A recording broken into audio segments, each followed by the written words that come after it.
Working capital management most important topic है। मैंने last class में एक वीडियो दिखाया था किंगफिशर एयरलाइन का। वर्किंग कैपिटल मैनेजमेंट का आज हमारा लेक्चर नंबर 2 है। लेक्चर नंबर 2 में आज हम कुछ प्रैक्टिकल कंसेप्ट सीखने वाले हैं। तो पहला कंसेप्ट नंबर 1 से लेकर मैंने 11 तक लेक्चर नंबर 1 में डिक्टेट कर दिए थे और उनकी बातें थोड़ी सी कर दी थी। तो एक बार आप जो भी बच्चे जहां भी बैठे हैं कंसेप्ट 1 से लेकर 11 तक एक रीडिंग दे दें, बाकी का काम मेरा है। आप एक रीडिंग दे दें बस, बाकी सब काम मैं करूंगा।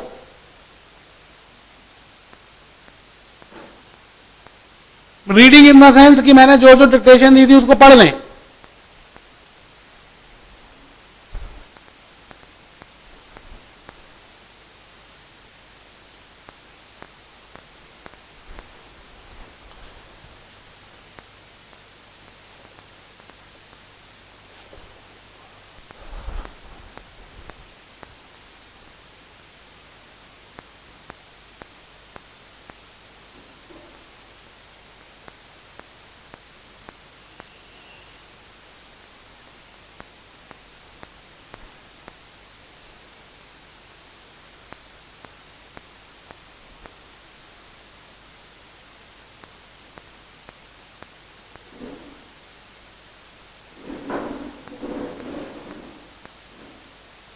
आप लास्ट क्लास में नहीं आएगा तो आप थोड़ा सा शेयर करना पड़ेगा रजिस्टर। आप थोड़ा इनके साथ बैठ जाए, इनके साथ बैठ जाए, थोड़ा रजिस्टर शेयर करना पड़ेगा। मैंने लास्ट क्लास में जो 11 कंसेप्ट बताए एक बार वो पढ़ने पड़ेंगे। आप आगे इनके साथ बैठ जाए।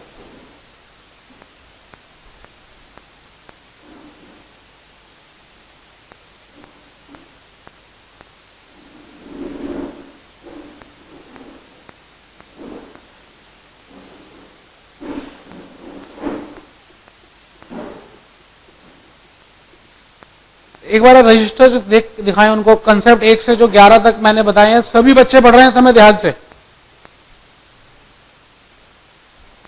बिल्कुल शांत स्वभाव से, कमर सीधी है आपकी और बिल्कुल ध्यान से एक बार पढ़ रहे हैं। सारी टेंशन्स दूर हैं। अब आप कोई टेंशन नहीं है आपको, जो हुआ सो हुआ। अब 2.5 घंटे मेरे साथ। लेक्चर 2 की तैयारी आज हमारी। आज हम लेक्चर 2 करने वाले हैं।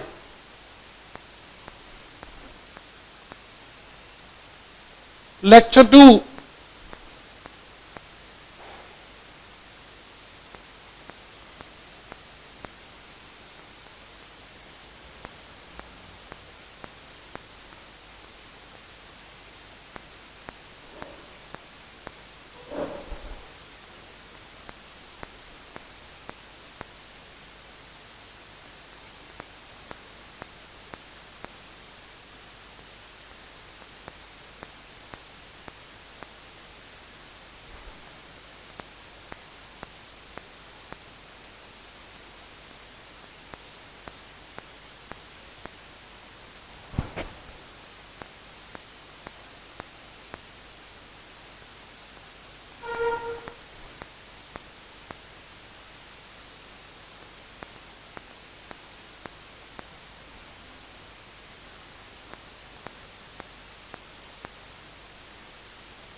तो मैं शुरू कर रहा हूं जी। मुझे उम्मीद है कि आपने मेरी बात को माना होगा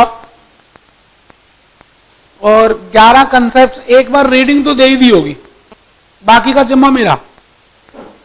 मैं एक हल्की सी बात आपको बताना चाह रहा हूं कि हमने जो चैप्टर शुरू किया था लेक्चर नंबर 1 में, जिसका आज लेक्चर नंबर 2 है, उस चैप्टर का नाम था वर्किंग कैपिटल मैनेजमेंट।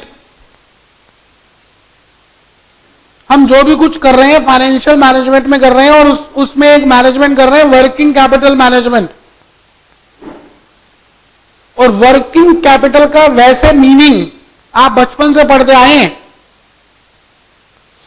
मैंने आज इस मीनिंग को थोड़ा सा डिवाइड कर दिया है, डिफरेंशिएट कर दिया है। एक वर्किंग कैपिटल होती है ग्रॉस वर्किंग कैपिटल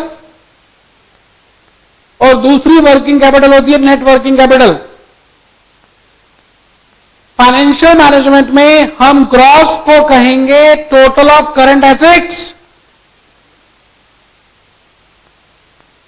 और जैसा आप जानते हैं नेट एसेट्स का मतलब होता है एसेट्स माइनस लायबिलिटीज। तो किसी भी चीज में नेट लिखा हो तो कुछ लेस ही तो करते हैं, तो करंट एसेट में से करंट लायबिलिटीज लेस कर देते हैं तो नेट वर्किंग कैपिटल आ जाती है।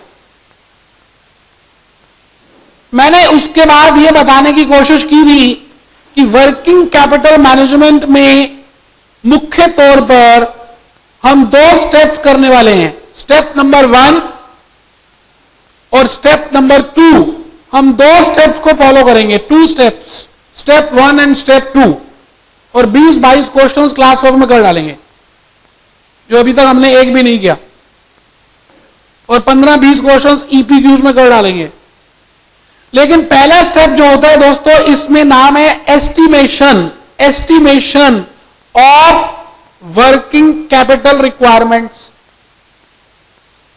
कि आपको वर्किंग कैपिटल की सबसे पहली बात एस्टिमेशन करनी है। एस्टिमेशन, एस्टिमेशन का मतलब होता है आपको यह चीज ढूंढनी है कि how much funds are required for day to day operating activities। दोस्तों एक्टिविटीज 3 तरह की होती हैं, एक ऑपरेटिंग एक्टिविटी होती है, एक इन्वेस्टिंग एक्टिविटी होती है, और एक फाइनेंशियल एक्टिविटी होती है। मैं यहां पर ऑपरेटिंग एक्टिविटी की बात कर रहा हूं, जो आपका मेन बिजनेस है, मेन धंधा है। जैसे लता मंगेशकर का मेन धंधा गाने बोलना है, कैटरीना कैफ का मेन धंधा मूवीज में काम करना है, तो मैं कहूंगा कि कैटरीना कैफ जो मूवीज में काम करती है और जो एक्टिंग के पैसे लेती है वो उसकी ऑपरेटिंग एक्टिविटी है। कैटरीना कैफ का एक लंदन में फ्लैट है और वो कैटरीना कैफ लंदन में फ्लैट बेच देती है और उसको कुछ यूरोज का फायदा होता है, तो मैं कहूंगा कैटरीना कैफ की वो ऑपरेटिंग एक्टिविटी नहीं है, इन्वेस्टिंग एक्टिविटी है या फाइनेंशियल होगी। हमें तो ऑपरेटिंग में ध्यान देना है। मैंने पिछली क्लास में आपको 3-4 कंपनीज की बातें की थी, जैसे किंगफिशर एयरलाइंस, जैसे अपोलो टायर्स, जैसे ब्रिटानिया ब्रेड्स, जैसे नटराज पेंसिल, जैसे कॉलगेट टूथपेस्ट, जैसे मारुति सुजुकी, जैसे इंफोसिस। ऐसी बड़ी सारी कंपनियां आप रोज देखते हैं। अब आप जब भी देख रहे होंगे, मेट्रो में जा रहे होंगे, एडवर्टीजमेंट देख रहे होंगे, तो आपका माइंड चलना चाहिए, पॉपअप होना चाहिए कि ये जो कंपनियां हैं इनको वर्किंग कैपिटल के लिए पैसे क्यों चाहिए, या इनके वर्किंग कैपिटल के पैसे लगते कहां होंगे, इनका करंट एसेट क्या होगा और इनका करंट लायबिलिटी क्या होगा, इनको किस किस चीज के लिए पैसों की जरूरत पड़ सकती है। डे टू डे नेचर की बात कर रहा हूं, डे टू डे नेचर। अभी भी आपकी जेब में कुछ पैसे पड़े हैं, 50, 100, 200, 300, वो आपके वर्किंग कैपिटल है, क्योंकि आज आप सुबह से लेकर शाम तक बाहर हो, मेट्रो के पैसे चाहिए, चाय पीने के पैसे चाहिए, कोल्ड ड्रिंक पीने के पैसे चाहिए, फोन को चार्ज कराना है उसके पैसे चाहिए। हाँ, बुक खरीदनी है तो मैं कहूंगा बुक रोज रोज नहीं खरीदते, तो वो कैपिटल, वर्किंग कैपिटल की बात हो रही है। तो दूसरा स्टेप है, सेकंड स्टेप जो मैंने आपको बताना है वो ये है कि वो पैसे आएंगे कहां से, जिसको हम कहते हैं फाइनेंसिंग ऑफ वर्किंग कैपिटल। मुख्य तौर पर दोस्तों 2 ही स्टेप्स हैं किसी भी क्वेश्चन को, बड़े से बड़े क्वेश्चन को करने के लिए। एक स्टेप का नाम है एस्टिमेशन और दूसरे स्टेप का नाम है financing of working capital requirements. पैसे आएंगे कहां से, मुझे 5 लाख चाहिए, ठीक है, लेकिन वो आएंगे कहां से। तो मैं अभी आज इस बात के ऊपर लगा हुआ हूं कि एस्टिमेशन क्या होती है। तो मैंने लास्ट क्लास में एक बात आप सबको बता दी थी कि estimation of working capital requirements में हम सबसे पहले यह देखना चाहेंगे कि ऐसे कौन से फैक्टर्स हैं जो वर्किंग कैपिटल को अफेक्ट कर देते हैं। तो मैंने एक बात बताई थी, factors affecting working capital requirements, जिसका होमवर्क भी दिया था मैंने आपको। मुझे उम्मीद है कि आप करके आए होंगे, क्योंकि मैं पॉजिटिव भी सोचता हूं हमेशा। मुझे आप में अच्छी चीजें दिखती हैं। आप में से बहुत सारे ऐसे बच्चे जो आने वाले जीवन में बहुत बढ़िया करने वाले हैं। लेकिन मैं आपसे ये कहना चाहता हूं, एस्टिमेशन का मतलब है मुझे पहले से ही, एस्टिमेट का वैसे मतलब क्या होता है, प्रेजेंट टेंस में ही फ्यूचर टेंस की एस्टिमेशन कर लेना, कि मेरे को आने वाले दिनों में प्लानिंग कर लेना, प्लान करना।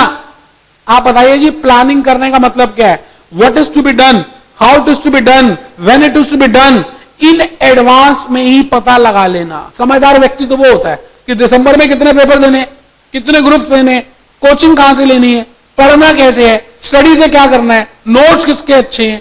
आप सारा जुगाड़ ये कर चुके हो, तब यहां पर आए हो। आप जितने चेहरे से बोले दिखते हो नहीं उतने। आपने पता नहीं कितनों से पूछा हो तब यहां से ज्वाइन किया है। ये बात तो बिल्कुल पक्की है, मैं जानता हूं। चलिए कोई बात ही नहीं है।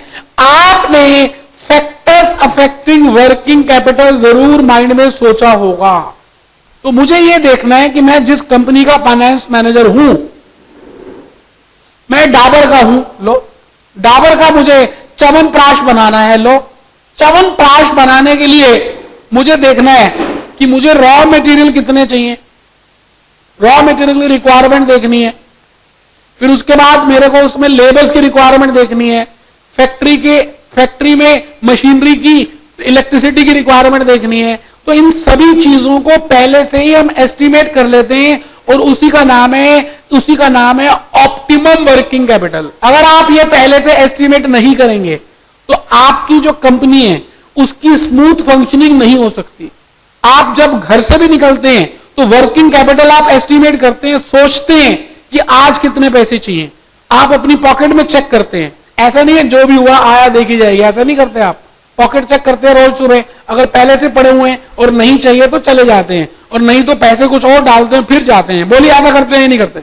इसका मतलब आप ऑप्टिमम रिक्वायरमेंट कैलकुलेट करते हैं। आप सभी के सभी, मैं आज आपको यही कहने जा रहा हूं कि आप सभी ऑप्टिमम निकालने के लिए कुछ फैक्टर्स को दिमाग में रखते हैं। लेकिन आज मैं आपको थोड़ा सा बताऊंगा। मैंने पहला फैक्टर बताया था नेचर ऑफ बिजनेस। पिछली क्लास में मैंने फर्स्ट फैक्टर डिस्कस किया था, नेचर ऑफ बिजनेस। आप किस नेचर में,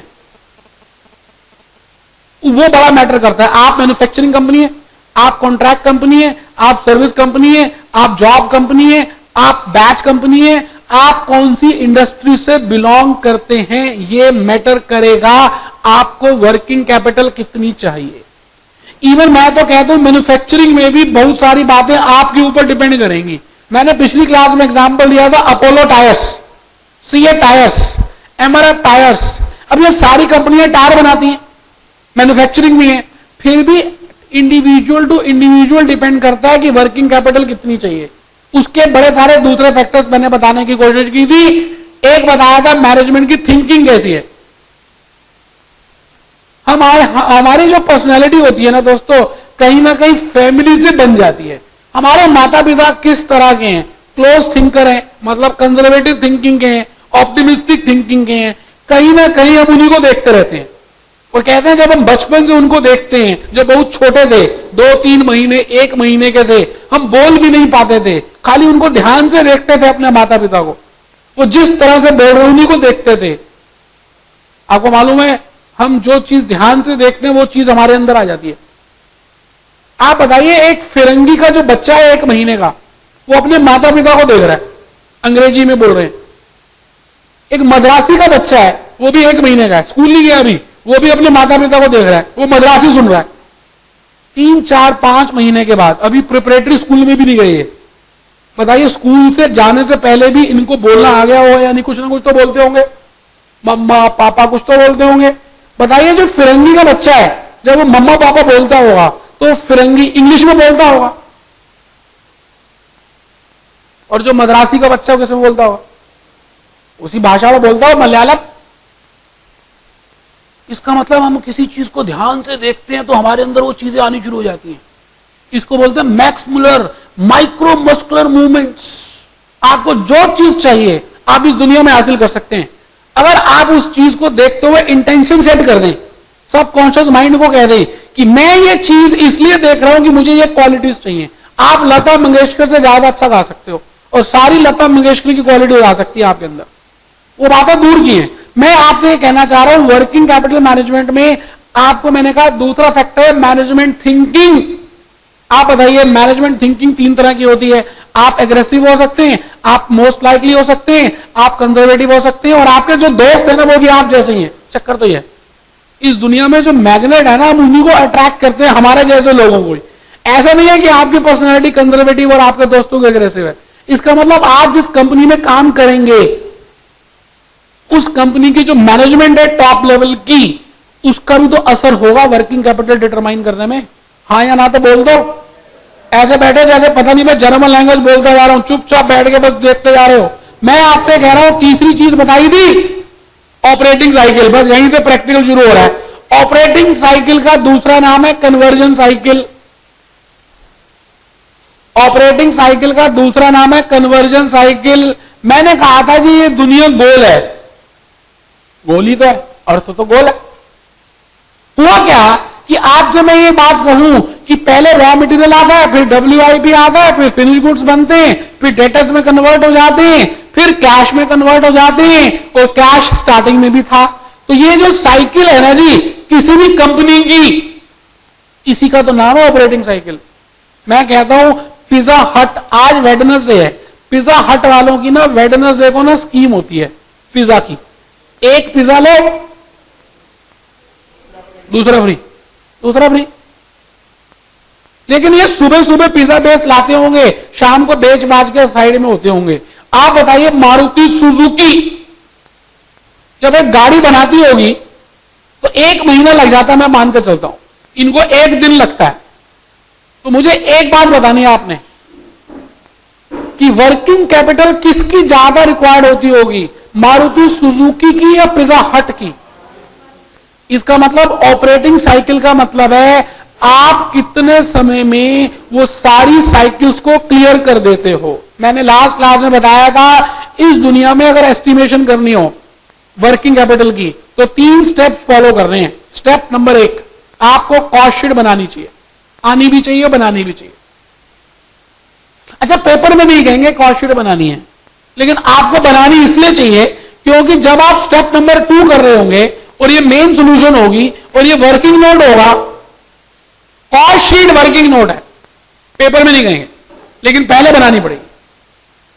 और वर्किंग नोट 1 के बाद आपको मेन सॉल्यूशन करनी है, और वो स्टेप नंबर 2 है। वो स्टेप नंबर 2 क्या है? आपको एक स्टेटमेंट बनानी है, statement showing estimation of working capital.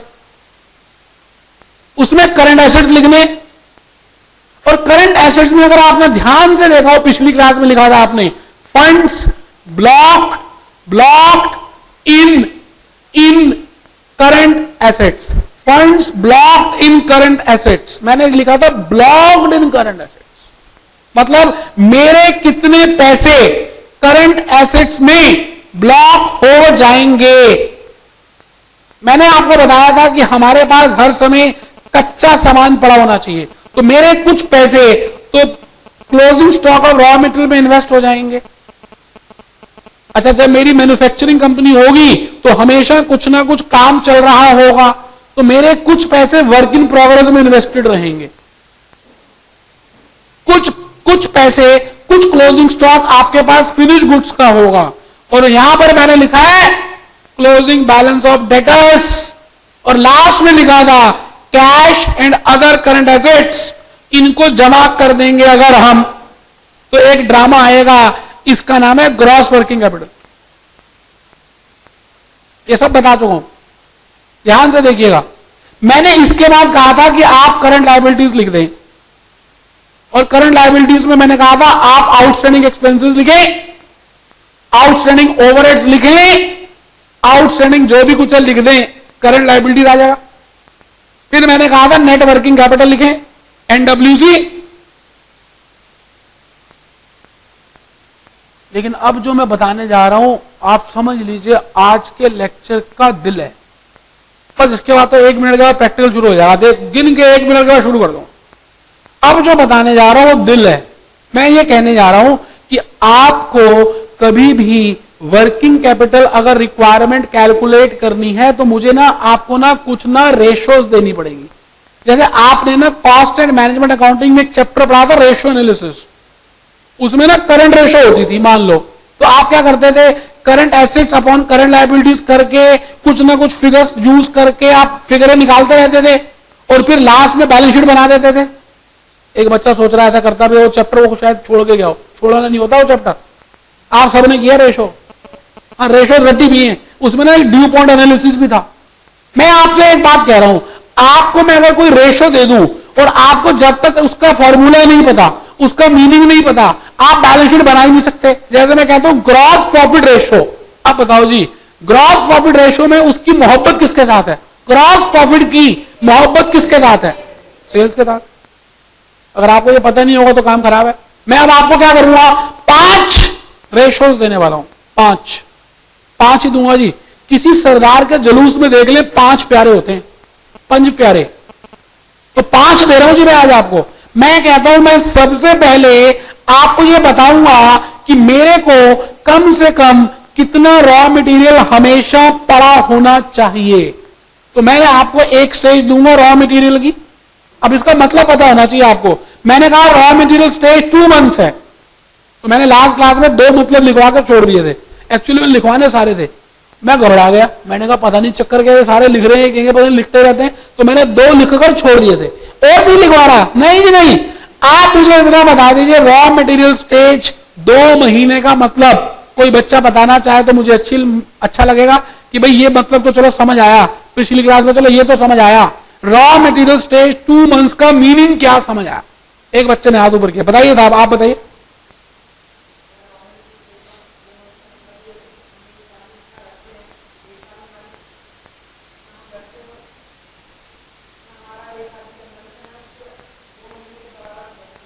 बहुत बढ़िया।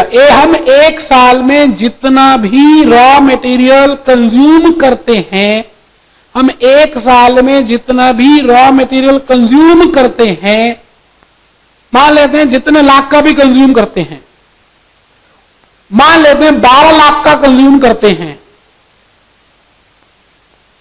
अगर 12 महीने में 12 लाख का कंजम्पशन करते हैं तो कम से कम मेरे पास हर समय रॉ मटेरियल पहले से ही 2 महीने का पड़ा होना चाहिए।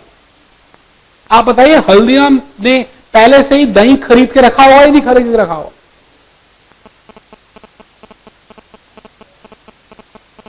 मतलब आज का तो खरीद ही लिया हुआ, 1 महीने के पहले तो वैसे भी दही नहीं खरीद कर सकते, अब खराब हो जाएगा भाई। उसने एक एस्टिमेशन किया होगा ना कि भाई 1 हफ्ते पहले का मैं अगर खरीद के रख लूं तो खराब होता होगा, तो फिर उसने 5 दिन कर दिए होंगे, 3 दिन कर दिए होंगे। मैं उस पर नहीं जा रहा, मैं कह रहा हूं उसने उसकी जितनी भी कंजम्पशन होती होगी उसके हिसाब से उसने पहले से ही रॉ मटेरियल खरीदा होगा या नहीं खरीदा होगा। अच्छा अगर नहीं खरीदेगा तो उसकी ना स्मूथ फंक्शनिंग नहीं होने वाली, ना स्मूथ फंक्शनिंग नहीं होगी, नहीं कभी नहीं। आप कई बार टेबल में बैठते हो पढ़ने के लिए, आपको कभी कोई रजिस्टर नहीं मिलता, कभी कुछ नहीं मिलता, कभी ये नहीं मिलता, आपका मूड खराब हो जाता और पढ़ते भी नहीं हो, आप नहीं पढ़ते जाओ मूड खराब हो, और मान लो अगले दिन पेपर हो। इसका मतलब आपके पास सारी चीजें टेबल में पड़ी होनी चाहिए, तब जाकर स्मूथ फंक्शनिंग होगी। तो 2 महीने का मतलब मेरे दोस्त ने बताया, आपने लिखा भी है, एक बार निकालिए उस पेज को जो आपने लास्ट कंसेप्ट लिखा था, रॉ मटेरियल स्टेज। बस इसके बाद हम आगे चलेंगे। आपने लिखा था रॉ मटेरियल स्टेज के बारे में, और आपने एक स्टेज और लिख दी थी, उसका नाम था WIP स्टेज। ऐसी 5 स्टेजेस में दूंगा आपको। तो जरा बताइए रॉ मटेरियल स्टेज के बारे में क्या लिखा था आपने, जरा पढ़िए सभी बच्चे पढ़िए, मुंह से बोलिए, तेज आवाज में मुझे सुनाई देना चाहिए, क्या लिखा था, पढ़ो।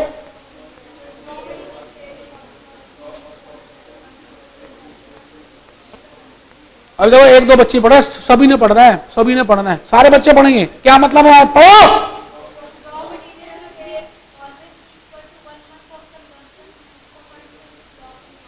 Always be equal to.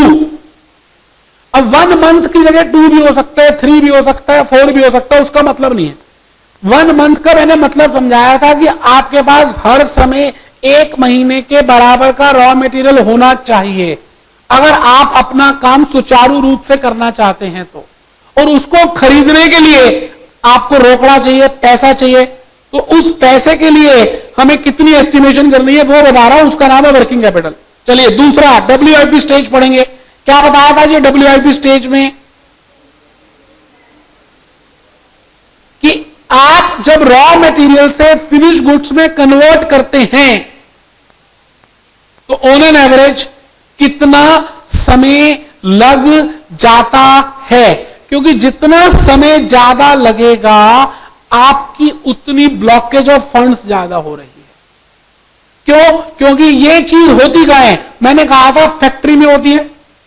अच्छा, फैक्ट्री में कौन सी कॉस्ट होती है? मैंने कहा था जी ग्रॉस फैक्ट्री कॉस्ट होती है।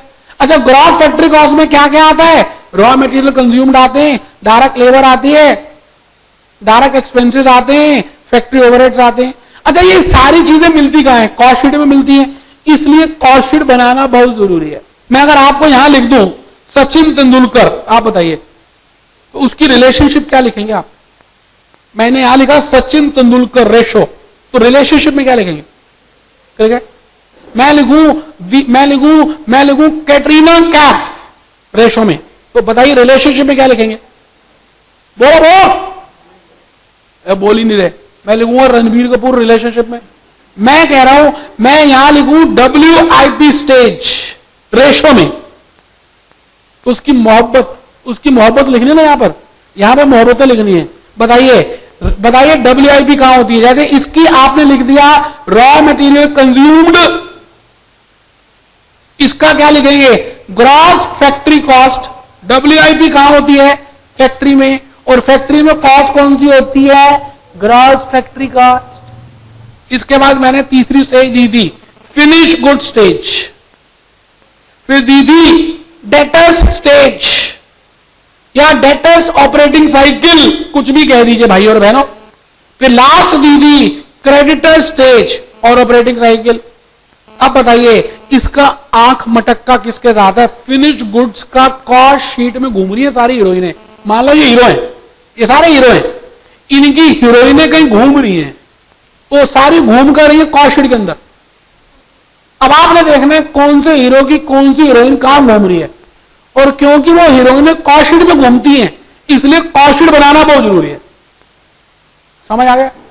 अब बताइए फिनिश गुड्स की हीरोइन कौन सी है? मैं कहता हूं जी इसकी हीरोइन का नाम है टोटल कॉस्ट ऑफ। डेटर्स की हीरोइन कौन है? क्रेडिट सेल्स है।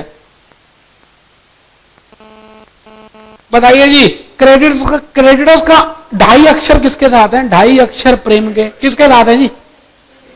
क्रेडिट परचेजेस के साथ। तो ये 5 चीजें बड़ी सिंपल सी है जी, रटना कुछ नहीं, रट्टाफिकेशन कुछ नहीं, रट्टू भी कुछ नहीं करना, लॉजिक समझ रहे हैं, कर क्यों रहे हैं, फिर करते कैसे मैं क्वेश्चंस कराई दूंगा, बस वैसे ही करने, पेपर में हो ही जाना है, रटना वटना कुछ नहीं है। आइए पहला क्वेश्चन पढ़ेंगे जी, question number first, page number 19, question number 1।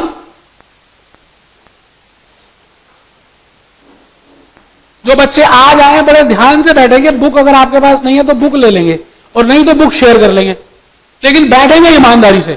इस बात का दावा है कि अगर आप ईमानदारी से बैठोगे तो समझ आ जाएगा। Sushmita Sen limited, first question है, plans to sell 30,000 units, concept 1 to 11 यहां शुरू कर रहे हैं। Expected cost is as follows. Raw material, एक कंपनी 30,000 यूनिट बनाना चाहती है और वो प्लान कर रही है कि उसको बनाने के लिए उसको वर्किंग कैपिटल की कितनी जरूरत पड़ेगी। आगे लिखा हुआ है जब वो 1 यूनिट बनाते हैं तो उसमें रॉ मटेरियल का खर्चा 100 रुपए का है, मैन्युफैक्चरिंग एक्सपेंसेस का खर्चा 30 रुपए का है, सेलिंग का खर्चा 20 रुपए का है, और बेचते कितने में? 200 रुपए में, बाकी प्रॉफिट होगा। The duration at various stages, highlight कर दीजिए स्टेजेस। स्टेज का मतलब है ऑपरेटिंग साइकिल, रेशो भी कह सकते, जैसे पहली स्टेज दी है रॉ मटेरियल स्टेज 2 मंथ्स, अभी अभी बताया था रॉ मटेरियल स्टेज का मतलब क्या।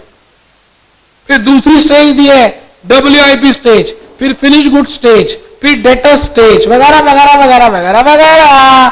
नीचे assume monthly sales of 2500 units, calculate investment in gross working capital that is current assets. अभी आप सबने एक कसम खानी है मेरे सामने, चाहे ग्रॉस वर्किंग कैपिटल पूछे या नेट वर्किंग कैपिटल पूछे, आज सबको एक कसम खानी है। आपको कसम ये खानी है कि कहा जाए या ना कहा जाए, वर्किंग नोट में आपने पहले कॉस्ट शीट बनानी है, मदर एंट्री बनानी है, मदर शीट बनानी है, क्योंकि उस मदर शीट से ही सब काम होने वाले हैं। तो चलिए, आप क्या कसम खाएंगे अभी मेरे सामने? हाथ ऊपर करिए प्लीज, सभी हाथ ऊपर कर देंगे, मैं भी हाथ ऊपर कर रहा हूं, और जो मेरे को दूर दराज देख रहे हैं वो भी हाथ ऊपर करेंगे। अब मैं कुछ बोल रहा हूं, मेरे साथ साथ बोलना है। हाथ पूरा ऊपर होता है ऐसे, मैंने कहा पास हुए, अब आगे हुए कंपार्टमेंट है, कंपार्टमेंट नहीं आती, या पास या फेल। चलिए, मैं कसम खाता हूं, हाँ फीमेल से बोला खाती हूं, वो पता आपको क्या बोलना है। हाँ, मैं कसम खाता हूं कि मैं वर्किंग कैपिटल की एस्टिमेशन करने से पहले कॉस्ट शीट जरूर बनाऊंगा, कहा जाए तब भी, नहीं कहा जाए तब भी, वर्किंग नोट में बनाऊंगी, तभी नंबर आएंगे। नीचे कर, अब आपने कसम खा ली है। क्वेश्चन नंबर फर्स्ट शुरू कर रहे हैं, फर्स्ट क्वेश्चन शुरू कर रहे हैं। अब आपने मेन सॉल्यूशन छोड़ देनी है। मेन सॉल्यूशन का मतलब है एक पेज छोड़ देना है। आपके घर में कोई आए तो आप उसको वॉशरूम में थोड़ी बिठाते हो, आप उसको रिसेप्शन में पहले अपने ड्राइंग एरिया में बिठाते हो। अब आप क्या करते हो जी, नंबर नहीं आए, आप करते हो क्वेश्चन 1 वर्किंग नोट 1 ले, तो आपने मेन सॉल्यूशन पहले लिखनी है। हाँ, उसको उसके बाद फीलिंग हो रही हो, वॉशरूम का रास्ता दिखा दो, लेकिन पहले तो भैया मेन सॉल्यूशन होती है। एक पेज छोड़ दो, मैंने भी छोड़ दिया। आइए लिखें वर्किंग नोट 1, एक पेज छोड़ने के बाद हेडिंग लिखेंगे statement showing cost sheet of Sushmita Sen. Sushmita Sen. अच्छा, कॉस्ट शीट जो है किसी पीरियड की बनाई जाती है, बैलेंस शीट एक पर्टिकुलर डेट को बनाई जाती है। ठीक है जी, तो यहां लिखेंगे for the year ending, for the year ending.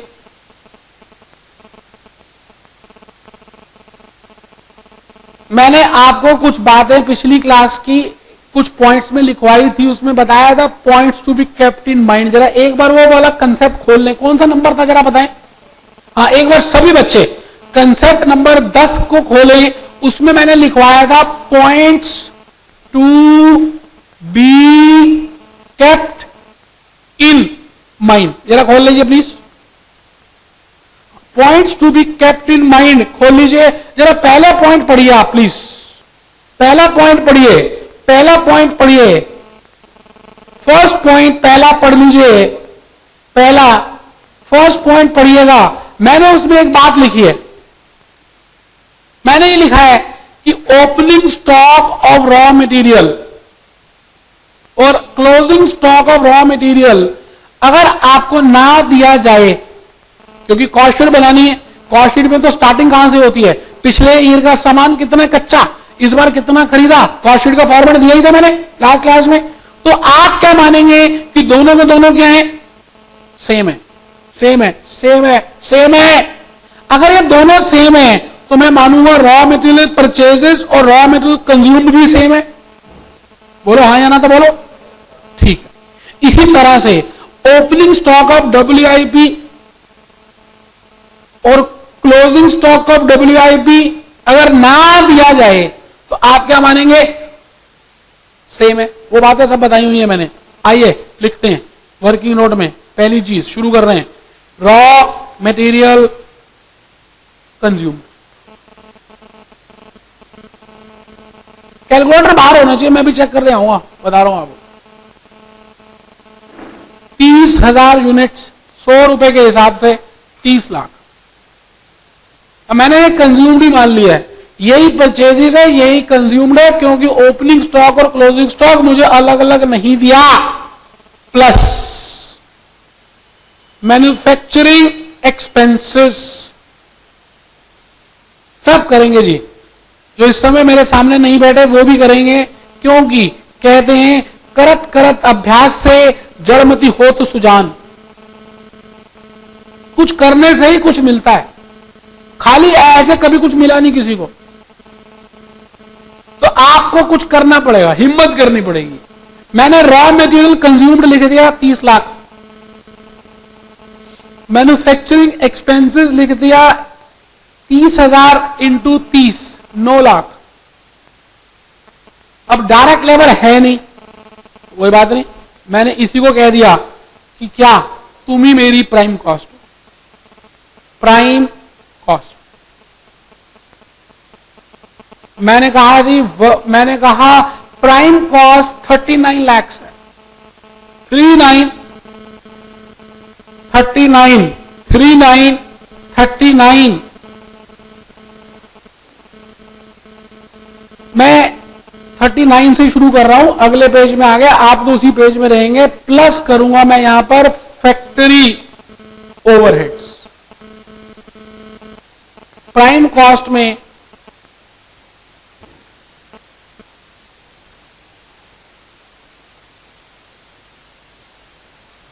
अब जरूरी नहीं है कि फैक्ट्री ओवरहेड दिए भी जाएं। अब देखिए, आप क्वेश्चन देखिए, क्वेश्चन देखिए, उसमें फैक्ट्री ओवरहेड्स गिवन ही नहीं है, तो मैंने डैश कर दिया। तो मैं यहां पे लिख रहा हूं ग्रॉस फैक्ट्री कॉस्ट 39 लाख।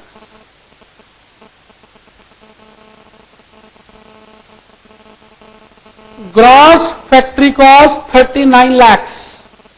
अच्छा, मैंने अभी अभी बताया है कि अगर ओपनिंग स्टॉक ऑफ WIP और क्लोजिंग स्टॉक ऑफ WIP ना दिया जाए तो फिर आप मानेंगे कि दोनों सेम है। तो यहां पे मैं लिख रहा हूं नेट फैक्ट्री कॉस्ट। देखिए, सभी ने बनानी है जी कॉस्ट शीट, और आप जरूर चेक करें कि आपका पड़ोसी बना रहा नहीं बना रहा। नहीं बना रहा तो हाथ मार के बना, भैया कॉस्ट शीट बना। दूसरों का भला सोचेंगे तो आपका भला होने वाला है, ये सोच लीजिएगा। 39 लाख नेट फैक्ट्री कॉस्ट। यहां तक तो कोई दिक्कत ही नहीं है जी। मैंने ना 11th क्लास में ना मेरी मैडम ने ना एक बात सिखाई थी, मुझे आज भी याद है। मैडम कहती थी कि जब बेटा ट्रेडिंग अकाउंट बनाते हैं और जब प्रॉफिट एंड लॉस अकाउंट बनाते हैं, तो मैडम ने कहा था अगर खाली वेजेस आए, वेजेस, तो वेजेस कहां पे डेबिट करते हैं, और अगर खाली सैलरीज आए तो कहां डेबिट करते हैं। फिर एक दिन के बाद मैडम ने कहा कि अगर खाली वेजेस एंड सैलरीज इकट्ठा ही आ जाए तो कहां डेबिट करेंगे। अच्छा, फिर मैडम ने अगले दिन कहा तू सैलरीज एंड वेजेस आ जाए तो कहां डेबिट करेंगे। मैं बड़ा हैरान हो गया, कभी ये यहां करेंगे, कभी ये यहां करेंगे। कोई बच्चा मुझे बता सकता है कि वेजेस एंड सैलरीज और सैलरीज और वेजेस में डिफरेंस क्या है। इसको ट्रेडिंग में डेबिट करेंगे, ठीक है, और इसको प्रॉफिट लॉस में करेंगे, ठीक है, लेकिन बेसिक डिफरेंस आपको क्या दिखते हैं दोनों में।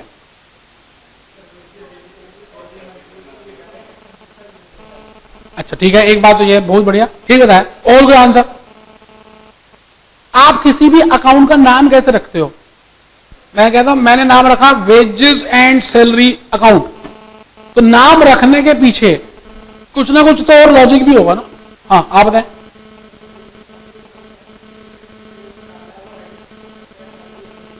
ठीक है, हाँ, ये तो ठीक है कि एडमिनिस्ट्रेटिव है तो यहां डाला है और ये मैन्युफैक्चरिंग है तो यहां डाला है, ये बिल्कुल ठीक है, बिल्कुल ठीक है। मैं खाली पूछ रहा हूं कि किसी का नाम में कभी वेजेस एंड सैलरीज कर देता हूं, कभी सैलरीज एंड वेजेस कर देता हूं, इसके पीछे एक और लॉजिक है। अगर वेजेस का कॉम्पोजिशन ज्यादा है ना, तो आप उसको प्रोमिनेंट रूप में दिखाओगे और अकाउंट का नाम शुरू करोगे वेजेस से। और अगर वेजेस बहुत कम है ना और उसका अकाउंट नहीं बनाना चाहते, आप खाली हल्का सा इंफॉर्मेशन देना चाहते हो, ये भी है, तो फिर आप वेजेस को बाद में दिखाओगे। तो जैसे मैं लिखता हूं वेजेस एंड सैलरीज, तो बताइए किसका कॉम्पोजिशन ज्यादा हुआ। और अगर मैंने लिखा सैलरीज एंड वेजेस तो किसका कॉम्पोजिशन ज्यादा हुआ। अच्छा, मैं आप कहता हूं फैक्ट्री एंड ऑफिस, बताइए जी किसका कॉम्पोजिशन ज्यादा हुआ। तो कहां पे डेबिट करेंगे, फैक्ट्री ओवरहेड्स में या ऑफिस ओवरहेड्स में? अच्छा, अब मैं कहता हूं सेलिंग एंड ऑफिस ओवरहेड्स, बताओ अब कहां डेबिट करोगे?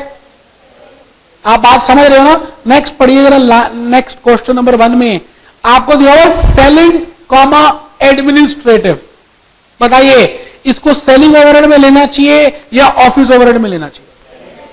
ठीक, आप ठीक समझे, आप ठीक समझे, आप ठीक समझे। मैंने लिख दिया ऑफिस ओवरहेड्स नील, मतलब ऑफिस के बहुत कम पार्ट होंगे। Total cost of production 39 lakh.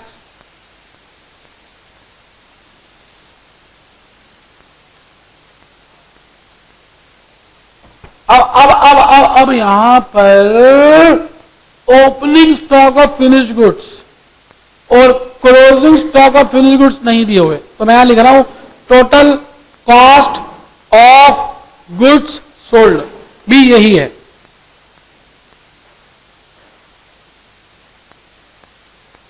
Total cost of goods sold भी यही है। क्या कॉस्ट ऑफ प्रोडक्शन ही सोल्ड है? जय माता दी। तुम्हें माता च पिता तमेव, तुम ही सब कुछ हो। तुम्हें द्रविड़म, तुम ही धन हो। तुम्हें विद्या, तुम ही विद्या हो। सब कुछ तो तुम ही हो। तो मैंने कहा तू ही टोटल कॉस्ट ऑफ प्रोडक्शन है और तू ही total cost of goods sold है। चलिए, plus selling and administrative overheads 6 lakh. Selling and administrative overhead 6 lakh. 6 lakh देख लीजिए कहां से आया। उसमें जबकि एडमिनिस्ट्रेटिव भी है, लेकिन मैं उसको डिफरेंशिएट नहीं कर सकता और सेकंड आइटम में है, इसका मतलब बहुत कम होंगे। तो चलिए कॉस्ट ऑफ सेल्स बताइए, सेल्स बताइए, प्रॉफिट बताइए। अपनी कसम को पूरी कर दिया आपने। सेल 60 लाख है। प्रॉफिट प्रॉफिट प्रॉफिट बता सकते हैं, प्रॉफिट कितना है? 15 लाख। और सेल्स कितनी है? 60 लाख। कॉस्ट ऑफ सेल्स कितनी है? 45 लाख। ये मैंने एक एंसिलरी शीट बना दी, आप सब बना लें। 60 में से 45 चला गया तो 15 लाख का प्रॉफिट आ गया। कमर सीधी रखेंगे जी, बिल्कुल अब काम शुरू होने वाला है। कॉस्ट शीट सबने बना ली है।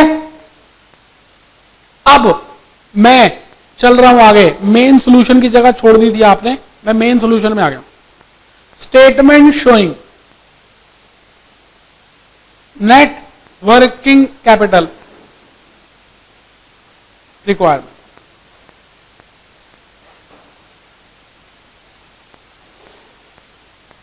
करंट एसेट्स, या मैं पूरा लिखूंगा फंड्स ब्लॉक्ड इन करंट एसेट्स।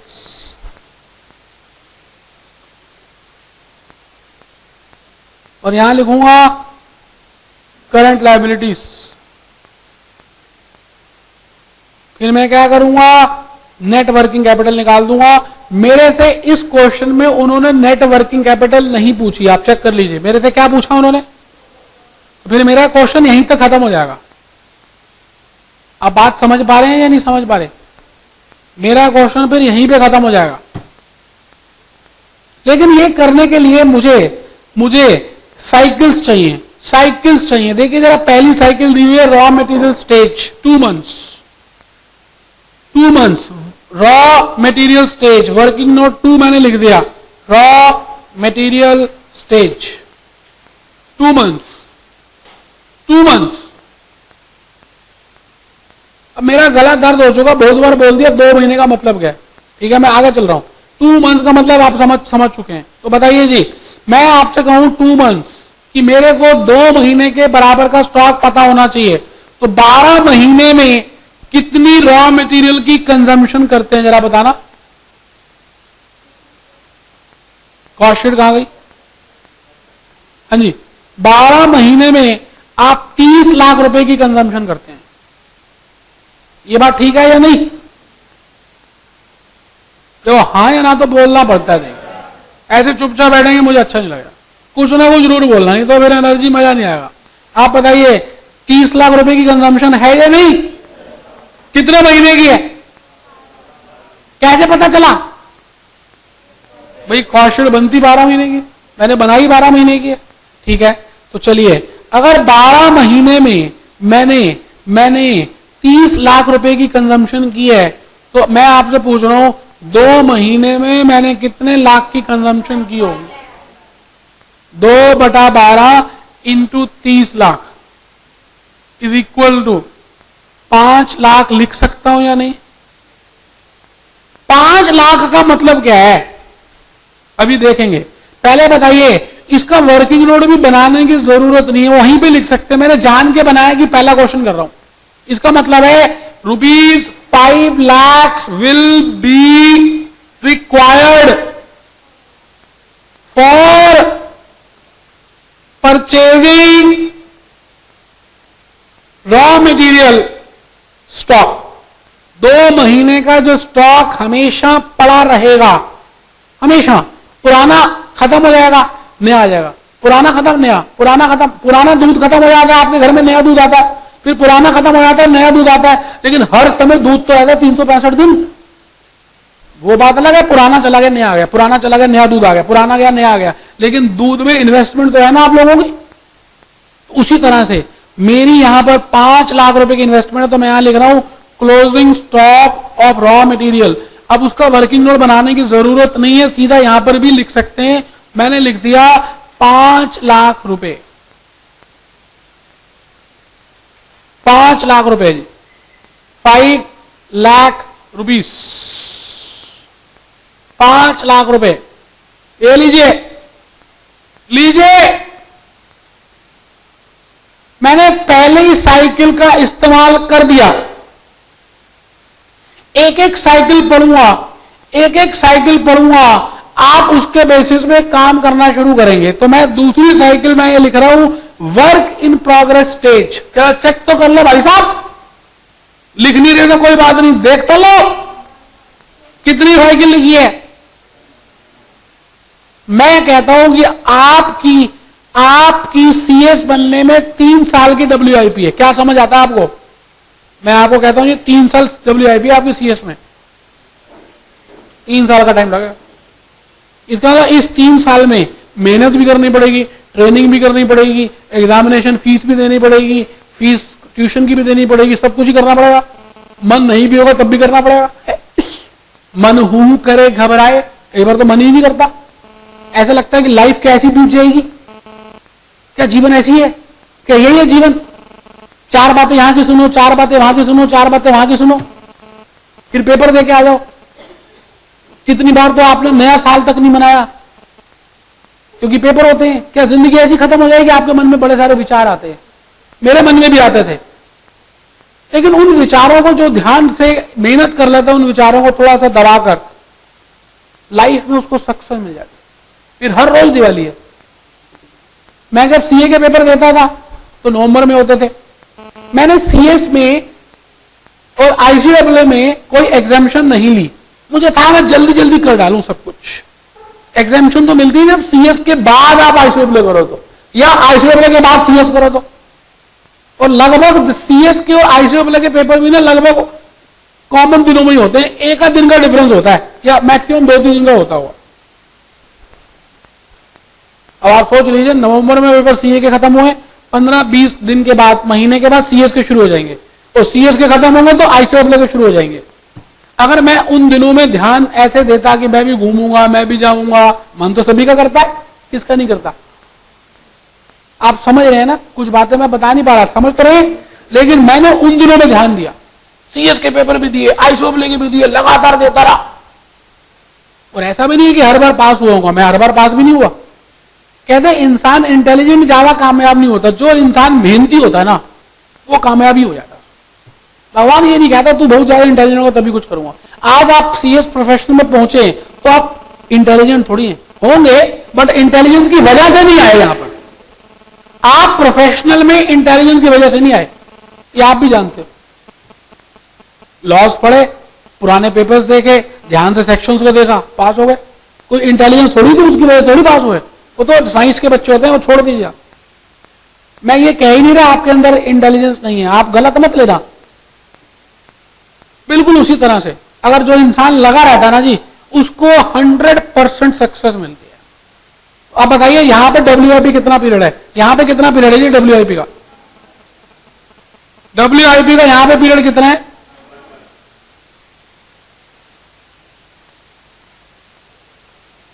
अच्छा WIP होती कहां पर है? फैक्ट्री में।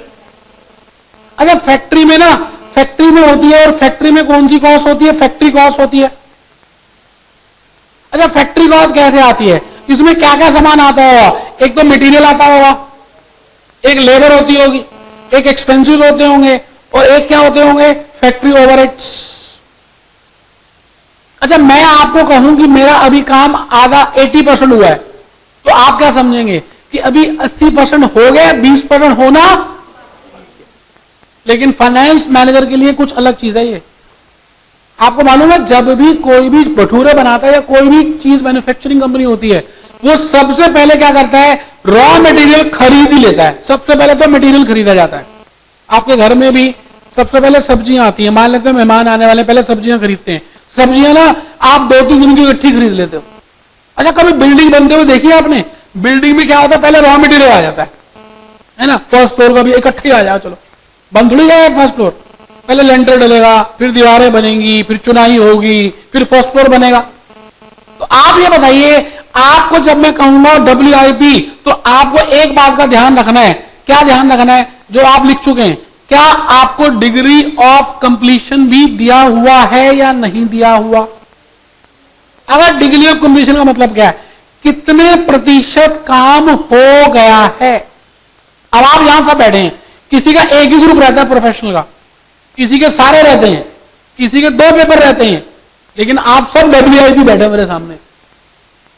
इसी तरह से अगर आप वर्क इन प्रोग्रेस की कैलकुलेशन कर रहे हैं, तो फाइनेंस मैनेजर ये कहता है कि भैया आप सबसे पहले तो ये पता लगाओ कि इसमें रॉ मटेरियल का काम कितना हो गया, डायरेक्ट लेबर का काम कितना हो गया, डायरेक्ट एक्सपेंसेस, फैक्ट्री ओवरहेड्स। क्योंकि इसका जानना इसलिए जरूरी है क्योंकि आपकी इन्वेस्टमेंट उसी हिसाब से लगेगी।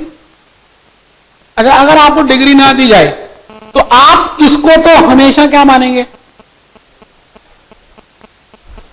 आप मानेंगे कि आपने मटेरियल तो खरीद ही लिया है। आप बात समझ पा रहे हैं नहीं समझ पा रहे? और बाकी चीजें मानेंगे अभी ऑन एन एवरेज बनी है।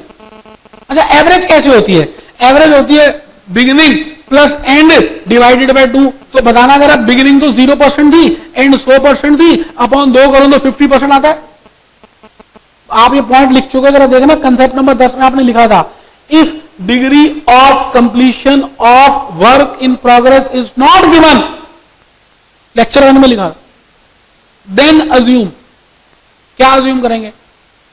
कि raw material is 100% completed and labour expenses and overheads, उसको बोलते हैं कन्वर्जन कॉस्ट। क्या बोलते हैं? Conversion cost is 50%। तो जो बच्चे नहीं आए थे वो लिख लें, वैसे तो मैंने लिखवा चुका हूं। सिंपल सी बात है, अगर आपको वर्क इन प्रोग्रेस की साइकिल चाहिए तो जहां पे लिखा हो 1 मंथ, तो मैं क्या कर रहा हूं? वर्किंग नोट 3 बना रहा हूं, आप सब मेरे साथ साथ बनाएं। Work in progress is related with gross factory cost, and gross factory cost में जरा देखिए जी, ग्रॉस फैक्ट्री कॉस्ट कितने लाख की है? 39 लाख की है मेरे ख्याल से। इसमें एक तो रॉ मटेरियल है, एक मैन्युफैक्चरिंग एक्सपेंसेस है, लेबर है ही नहीं, और फैक्ट्री ओवरहेड्स भी नहीं है, खाली मटेरियल है और मैन्युफैक्चरिंग एक्सपेंसेस है। अच्छा ये 30 लाख रुपए के हैं और ये 9 लाख रुपए के हैं। अब एक बच्चा पता क्या सोच रहा है कि डायरेक्टली क्यों नहीं कर रहे इसको 1/12 से, जैसे रॉ मटेरियल में किया था? नहीं नहीं, ऐसे नहीं कर सकते। वर्क इन प्रोग्रेस का मतलब यह है कि ना तो वो 0% है और ना वो 100% है, आपको कुछ डिग्री माननी पड़ेगी। अगर डिग्री नहीं दी तो मटेरियल की 100% मानेंगे और बाकी सबकी। तो मैं ये कह रहा हूं इनटू 100% अगर ये काम हो गया और ये 50% हो गया तो इनटू 1/12 इंटू 1/12। जरा करिए, गुणा करिए और टोटल बताइए कितना आ गया। 30 lakh into 100/100 into 1/12 plus 9 lakh into 50/100 into 1/12। अगर मैं मानता हूं कि मैन्युफैक्चरिंग एक्सपेंसेस आधे हुए हैं तो मेरे को फंड्स भी तो आधे चाहिए। बताइए जी टोटल कितना आ गया। 2,87,500 की आवाज आ रही है। कैलकुलेटर बाहर निकाल लीजिए। इसका मतलब कौन सा बच्चा समझाएगा कि 2,87,500 का मीनिंग क्या है। पहले चेक करिए 2,87,500 आ रहा है। अच्छा, मैंने ना 15 मिनट का एक वीडियो बनाया है, यूट्यूब में डाल दिया, आपको मैं लिंक दे दूंगा।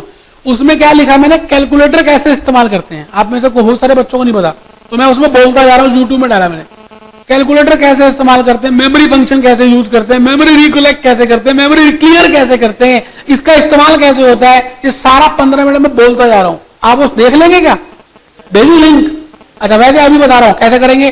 30 lakh into 100 into 100% into 1 divided by 12 memory plus M plus का बटन दबाइएगे तो 2.5 लाख आ रहा है।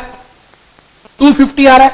250 मेमोरी प्लस का मतलब वहीं जाकर जमा हो गया, टाइम कम लगेगा। अच्छा, कैपिटल बाइटिंग में इसका बड़ा यूज करना है कैलकुलेटर का, तो इसको बड़ी जल्दी जल्दी काम होगा। आपकी उंगलियां चलेंगी टक टक टक टक, अगर आपको स्टेप्स पता होंगे। ठीक है, उसके बाद क्या करना है, 9 लाख इंटू 50% भाग में 12 मेमोरी प्लस 37,500 आ गया। अब आप RM का बटन दबाइए, मेमोरी रिकोलेक्ट, ये आ गया 2,87,500। देख लीजिए 2,87,500 आ भी गया। तो आप कैलकुलेटर जब भी लेंगे, वैसे मैं इंट्रोडक्टरी क्लास में बताता हूं कि कैलकुलेटर क्यों लेना चाहिए, क्योंकि फाइनेंशियल मैनेजमेंट की लाइफ लाइन यही है ये। और ये कैलकुलेटर भी वो लेना चाहिए जिसमें ग्रैंड टोटल का फंक्शन हो, म्यूजिकल म्यूजिकल नहीं लेने, तो इससे जल्दी काम होता है। तो 2,87,500 मैंने लिख दिया, ये लिख रहा हूं 2,87,500। तो लिखिए जी, closing stock of work in progress 2,87,500।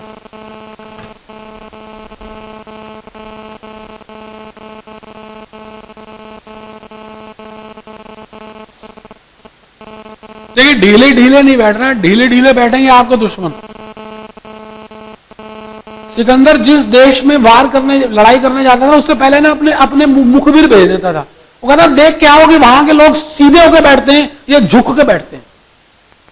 बताओ, इतनी बॉडी लैंग्वेज से पता चल जाता है कि ये आगे कामयाब होगा या नहीं।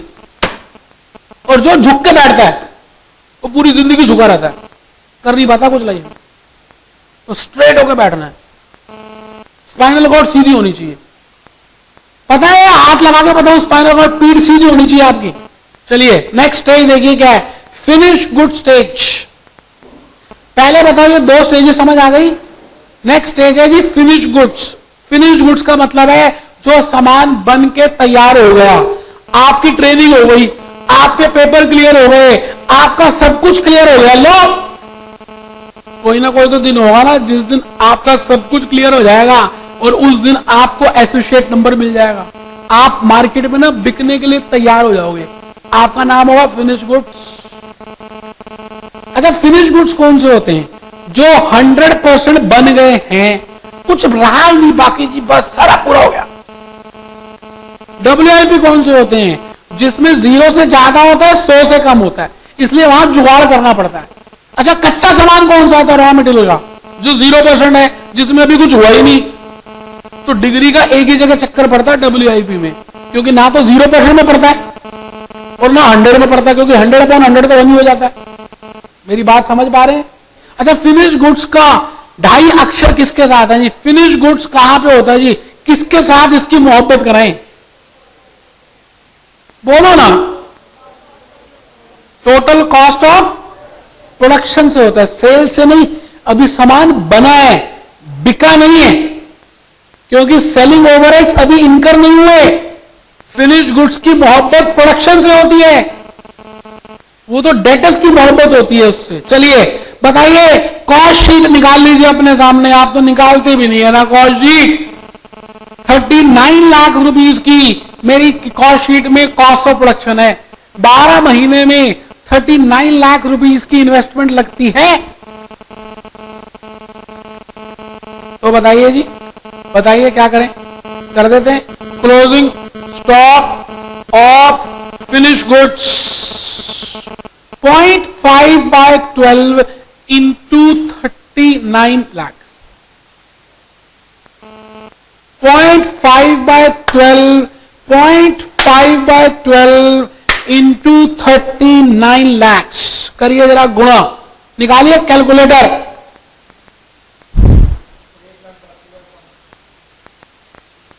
1,62,500। उंगलियां चल रही थी टक टक टक टक टक करके, तब वहां पे पेपर खत्म होगा। और वो तभी चलेंगी जब मेरे सामने करोगे टक टक टक टक टक। उंगलियों की कैलकुलेटर से जान पहचान हो जानी चाहिए। मतलब आंखें बंद हो ना तो आपकी उंगली उसी जगह जाए, आंखें बंद हो तो तब भी खाना मुंह के अंदर जाता है ना, या कान में घुस जाता है जब लाइट चली जाए और खाना खा रहे हो आप, क्योंकि दोस्ती हो चुकी होती है। तो कैलकुलेटर के अंदर आत्मा बैठी है, उससे दोस्ती करो, कभी कभी बातें किया करो इससे कि कैलकुलेटर तो मेरी मदद करेगा ना उस दिन, है करेगा ना, कितना अच्छा है ना तू, आत्मा इसकी। और उसको प्यार से रखिए, यही कैलकुलेटर पेपर में लेके जाना है।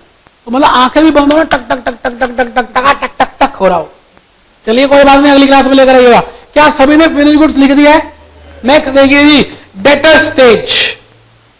अब आप 2 महीने का या 1 महीने का उधार दे रहे हो, तो बताइए जब आप 1 महीने का उधार दे रहे हो तो डेटर्स में इन्वेस्टमेंट होगी या नहीं होगी? आपको पैसे कम मिलेंगे ना, 1 महीने के बाद मिलेंगे ना, तो आपको फंड्स ब्लॉक होंगे ना।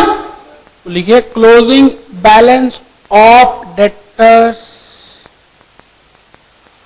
1/12 इंटू 60 लैक्स, 5 लाख रुपए, 5 लाख, 5 लाख, 5 लाख, 5 लाख, और कुछ है ही नहीं जी, टोटल कर दीजिए, यही आंसर है। क्योंकि करंट लायबिलिटी तो दी नहीं हुई, करंट लायबिलिटी तो दी नहीं हुई, करंट लायबिलिटी तो दी नहीं हुई।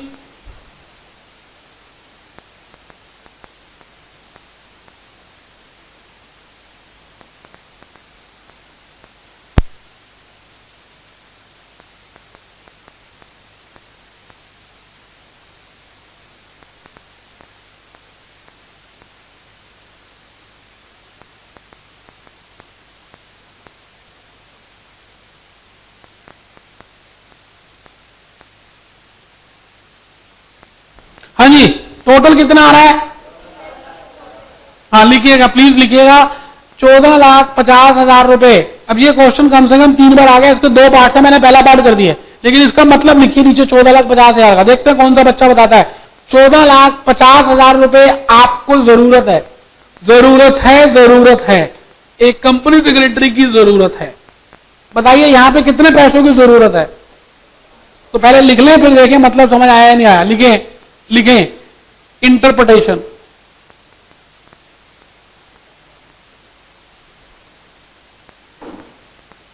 Sushmita Sen limited requires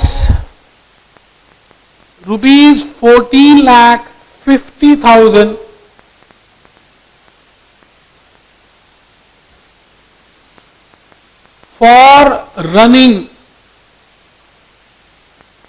for running smoothly its operating activities, for running smoothly its operating activities.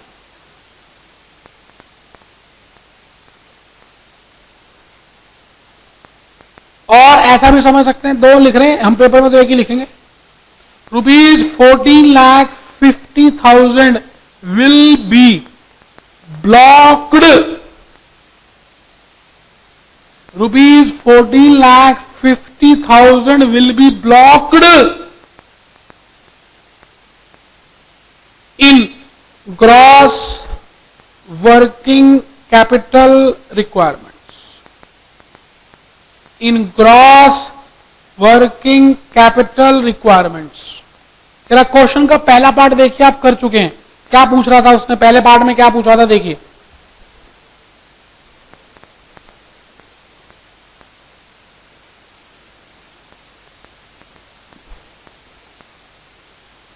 Calculate the investment in current assets that is gross working capital excluding cash. Cash तो था ही नहीं, वैसे उसने ऐसे ही बोल दिया। फर्स्ट पार्ट तो कर लिया।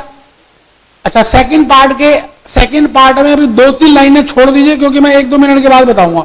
आप ऐसा करें 5-6 लाइनें छोड़ दे, इसको छोड़ दें अभी, और क्वेश्चन नंबर 2 की तरफ बढ़ जाएं।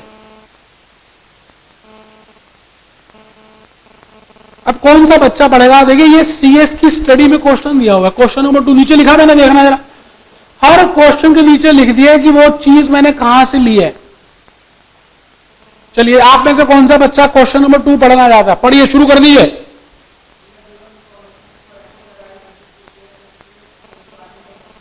ऐश्वर्या राय लिमिटेड कंपनी का नाम है। आपको एस्टिमेट करनी है वर्किंग कैपिटल। पढ़िए साहब।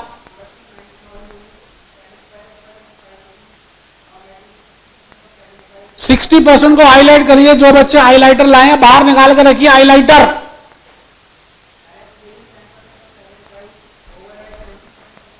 ओवरहेड्स को हाईलाइट कर दीजिए। यहां पर खाली ओवरहेड्स लिखा है, यह नहीं बताया गया कि ये फैक्ट्री है, ऑफिस है या सेलिंग है। मैंने एक बात बताई थी कि हाँ जी, चलिए ठीक है, आगे बढ़िए।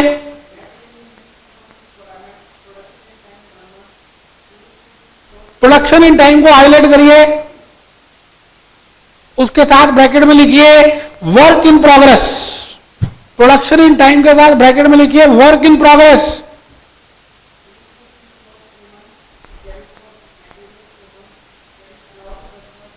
इसके साथ डेटर्स लिखिए क्रेडिट अलाउड टू कस्टमर्स, और ऊपर लिखा हुआ क्रेडिट फॉर मटेरियल की उसके साथ लिखिए क्रेडिटर्स। जब क्वेश्चन पढ़ो कुछ ना कुछ उस समय अंडरस्टैंडिंग से लिखना है तो समझ ज्यादा आता है। ये लिखने की तरकीब है। चलो अब ठीक है,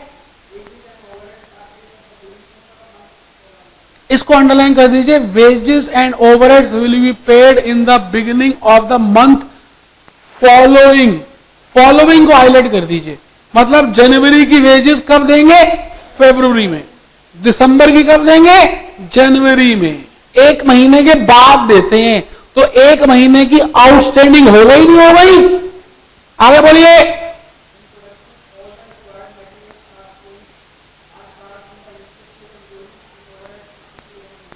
अब इस लाइन का मतलब बहुत इंपॉर्टेंट है। वो कहना चाह रहा है कि आपको उसने डिग्री ऑफ कंप्लीशन दे दी है। डिग्री ऑफ कंप्लीशन का मतलब पता क्या है? डिग्री ऑफ कंप्लीशन, अगर आप क्वेश्चन नंबर 2 को ध्यान से पढ़ें तो ऊपर लिखा हुआ है प्रिपेयर एन एस्टिमेट, फिर प्रोडक्शन लिखी है, फिर selling price, raw material, direct wages, overheads, material in hand, production in time, finish goods, credit वगैरह वगैरह सब नीचे उसने दे दिया है। आप बताइए जी, वर्क इन प्रोग्रेस के लिए इस चीज को कैसे यूज करेंगे? उसने कुछ बता भी दिया है। रॉ मटेरियल को वो कह रहा है शुरू में ही आ जाता है। जरा देखो, कह रहा है वो इनिशियल स्टेज में ही आ जाता है, सारा ही आ जाता है।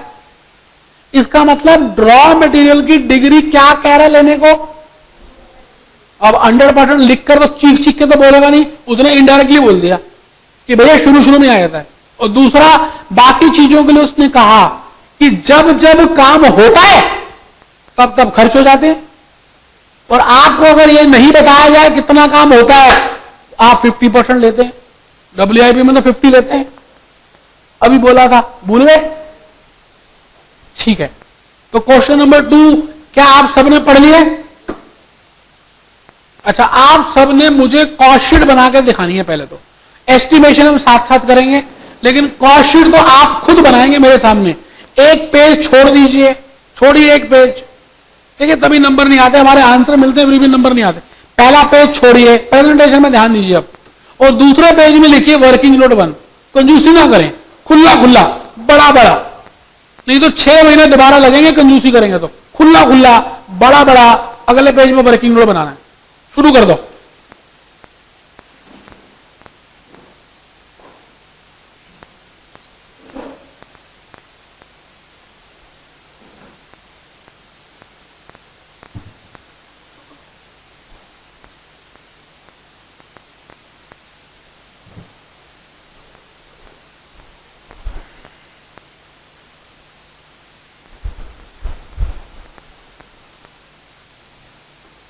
हेडिंग लिखिए ऊपर, 12 महीने की बनी है कॉस्ट शीट, 12 महीने की।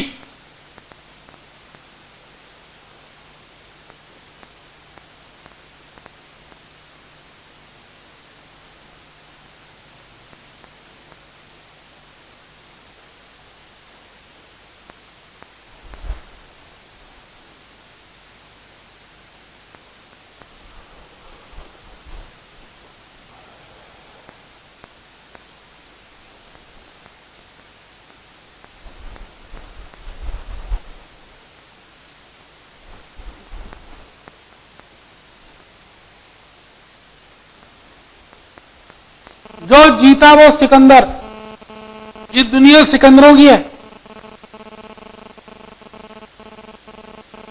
जीतना है।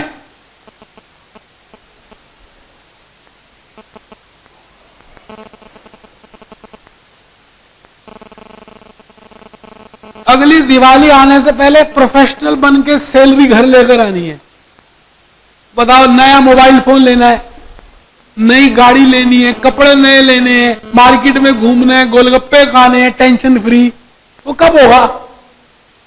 जब आपका पेपर क्लियर हो जाएगा। Tension free. सोचिए आप दिवाली में घूम रहे हैं, आहा, दोस्तों के साथ मस्ती आ रही है, आहा, कोई टेंशन नहीं है पेपर देने की। आय हाय, क्या समय होगा। अपनी मर्जी का मोबाइल मॉडल खरीद रहे हैं, बताइए।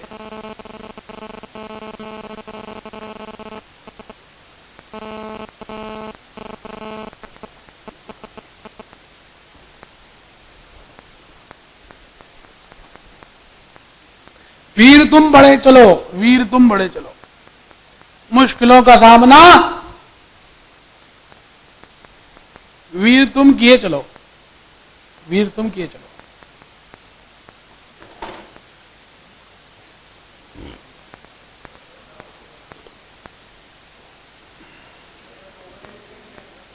हाँ, मैंने वैसे एक नोट लिखवाया था और उसमें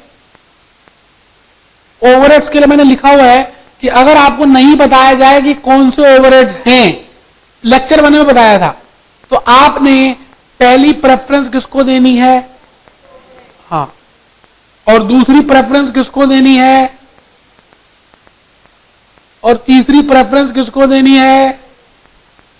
मतलब आपको फैक्ट्री दिए हुए फिर ओवरहेड्स आ जाते हैं, तो फिर तो ऑफिस ही मानने, और नहीं तो पहली प्रेफरेंस तो फैक्ट्री ओवरहेड को ही देनी है।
बहुत बढ़िया, अभी देख लीजिए एक बार, मैं बना रहा हूं, आप सब एक बार नजर मार ले। आप बनाते रहे जो बना रहे हैं।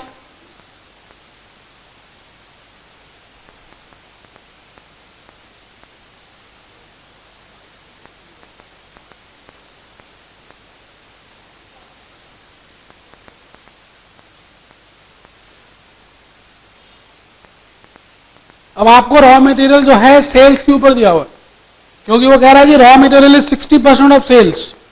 तो सेल्स है आपकी 4,50,000, 90,000 इंटू 5, तो 4,50,000 का 60% निकालेंगे तो 2,70,000 आएगा। फिर वो कहता है जी डायरेक्ट वेजेस 45,000 आ गई जी। अच्छा जी, डायरेक्ट एक्सपेंसेस दिए नहीं हुए तो प्राइम कॉस्ट लिख दीजिए।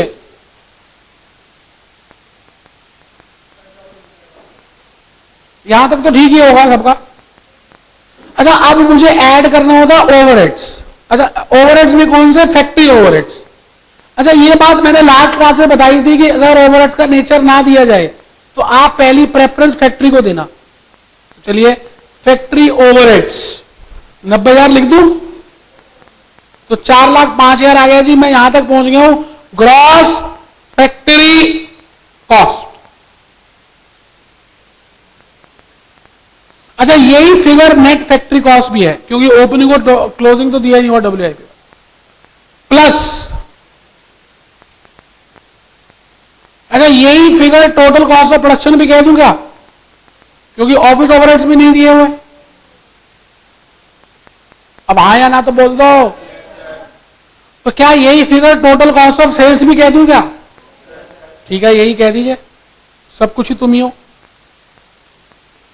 क्यों? क्योंकि सेलिंग ओवरहेड्स भी नहीं दिए। तो सेल्स कितनी है? चलिए, हाँ ठीक है, प्रॉफिट आ गया 45,000 का।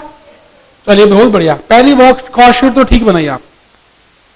अब मेन आंसर की तरफ आ जाइए। सभी बच्चे मेन आंसर की शीट में आ जाएंगे जो पहले उन्होंने छोड़ी थी। हेडिंग लिखेंगे, statement showing estimation of net working capital,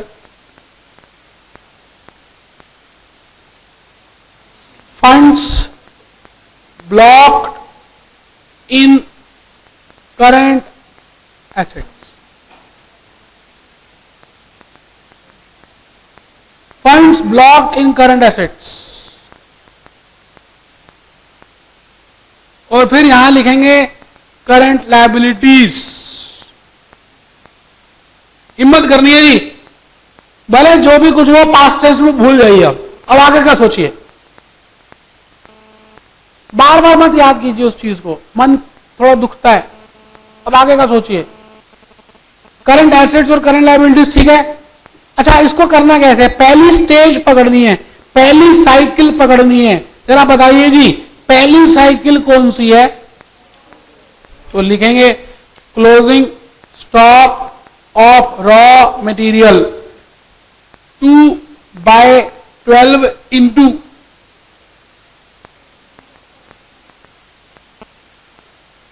2,70,000। Consumer के ऊपर ही तो होता है। बताइए कितना आ गया?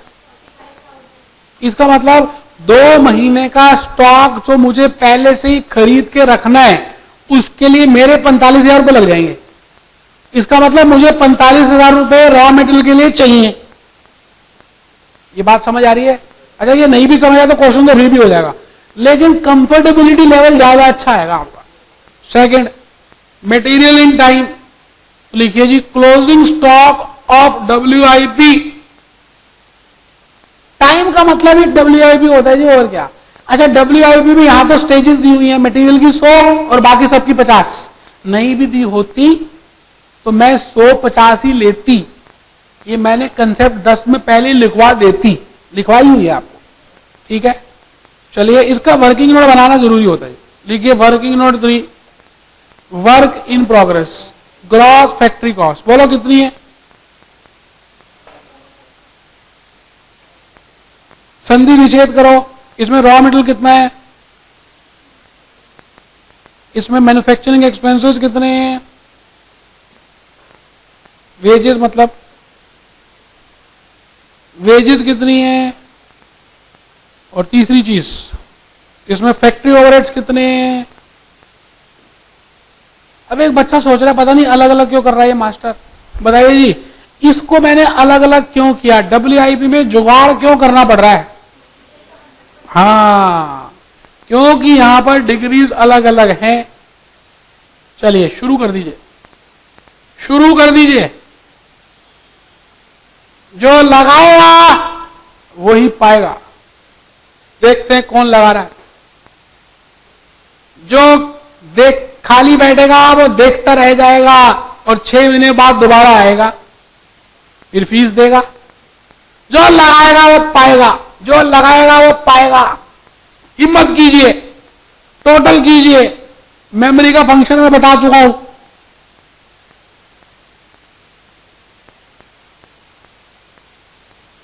बताइए जी।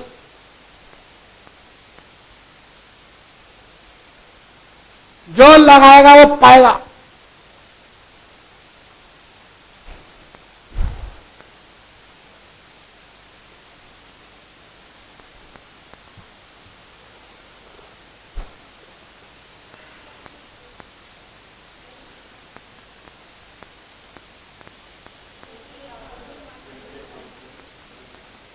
बहुत बढ़िया। 28,125 की आवाज आ रही है। सभी बच्चे करें। कैलकुलेटर आपके हाथ में, इरादे आपके बुलंद है। इरादों का बुलंद होना बहुत जरूरी है, डिजायर होनी बहुत जरूरी है। क्योंकि जब तक डिजायर नहीं है ना, कुछ भी नहीं है। इच्छा किसी चीज को पाने की।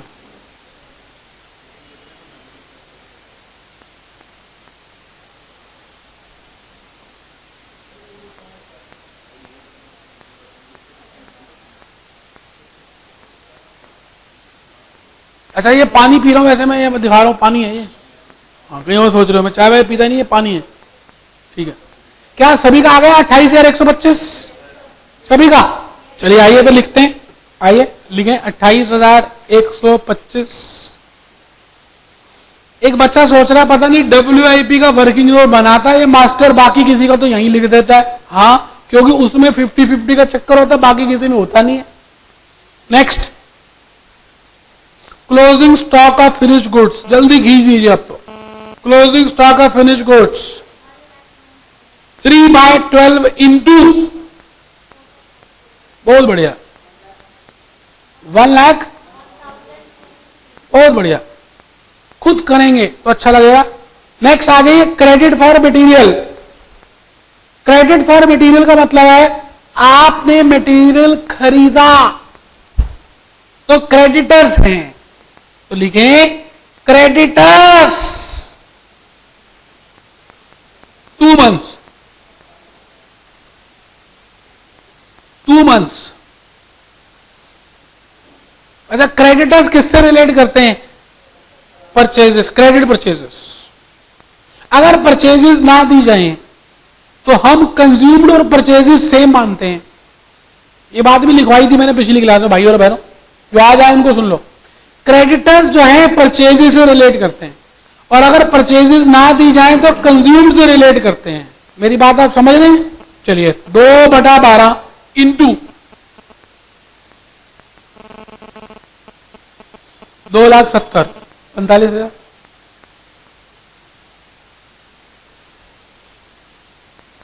Credit allowed to customers, closing balance of debtors.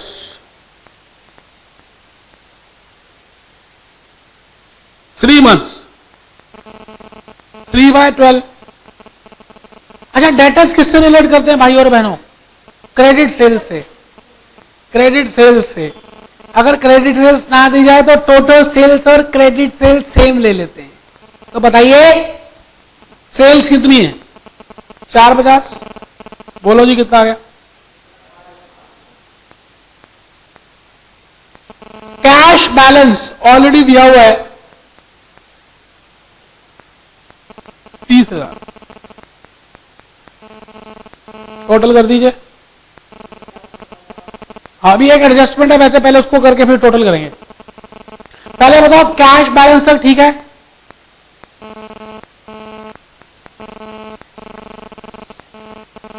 अब लास्ट एडजस्टमेंट देखिए क्वेश्चन की क्या है। पहली adjustment, wages and overheads are paid in the beginning of the month following. दोबारा पढ़ो। Wages and overheads are paid in the beginning of the month following. अब ये 12 महीने की मैंने कॉस्ट शीट बनाई है, या 12 महीने का मैंने प्रॉफिट एंड लॉस बनाया है, 1 महीने के की मैं पेमेंट बाद में करता हूं, वो ये कह रहा है। तो इसका मतलब मैंने क्या किया होगा, मैंने लास्ट मंथ की जो सैलरी होगी या वेजेस होंगी मैं अगले महीने दूंगा। तो इसका मतलब जब मैं यहां बैलेंस शीट बनाऊंगा तो ये आउटस्टैंडिंग वेजेस आएगा या नहीं आएगा यहां, और आउटस्टैंडिंग फैक्ट्री ओवरहेड्स आएगा या नहीं। तो आपको ये आउटस्टैंडिंग निकालना है और उसको करंट लायबिलिटी में दिखाना है, क्योंकि ये पेमेंट मेरी बच गई तो मेरी वर्किंग कैपिटल कम लगेगी। मुझे तो ये देखना है ना मेरी नेट वर्किंग कैपिटल कितनी चाहिए। तो चलिए आउटस्टैंडिंग वेजेस कैसे आएगा बताइए, 1/12 इंटू कितना आ गया जी, 3750। आउटस्टैंडिंग वेजेस 1/12 ऑफ 45, 3750 आ गया। अभी लिखता हूं वहां पर outstanding factory overheads, outstanding factory overheads बताइए जी, फैक्ट्री ओवरहेड्स कितने, 1/12 ऑफ 90,000। पहले बताओ ये दोनों बातें समझ आ गई हैं। उसने इनडायरेक्टली बताई थी फॉलोइंग, तो आपको वहीं से पकड़ना है कि आउटस्टैंडिंग है।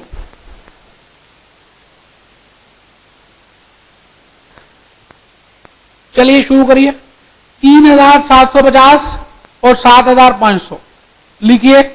Outstanding wages and outstanding factory overheads total कर दीजिए। अब क्वेश्चन खत्म हुआ है। करंट एसेट का जोड़ कीजिए, करंट लायबिलिटी का जोड़ कीजिए और नीचे नेट वर्किंग कैपिटल निकालिए।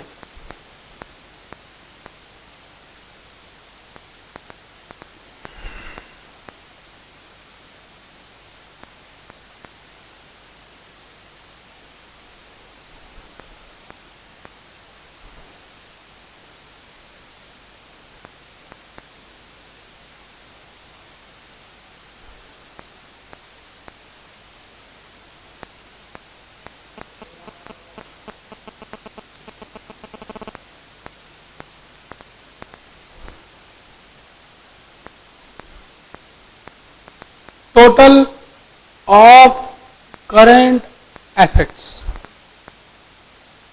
total of current liabilities, assets का टोटल बताइए। अच्छा 3 लाख। लायबिलिटीज का यही आंसर है, चेक कर लीजिए, मेरे नीचे आंसर भी दिए हुए हैं, हर क्वेश्चन के आंसर दे दिए, फुल आंसर भी दिए कुछ क्वेश्चन के। तो net working capital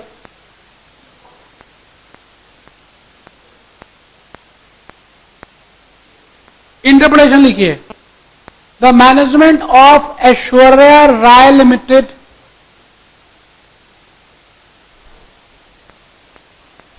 may be advised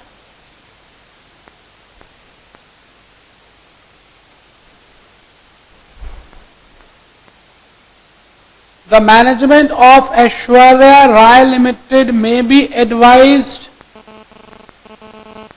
that rupees 2,60,625 will be required. 266.25 will be required for smooth functioning of operating activities.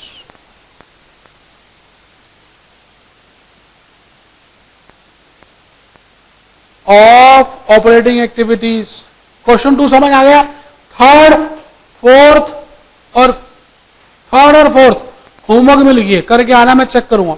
इसी कंसेप्ट के ऊपर है, कोई नई चीज नहीं है। 5th क्वेश्चन पढ़ाना शुरू कर दीजिए। क्वेश्चन नंबर 5 आज हम जरूर करेंगे, क्योंकि एक नई चीज भी समझनी है। और फिर 6वां क्वेश्चन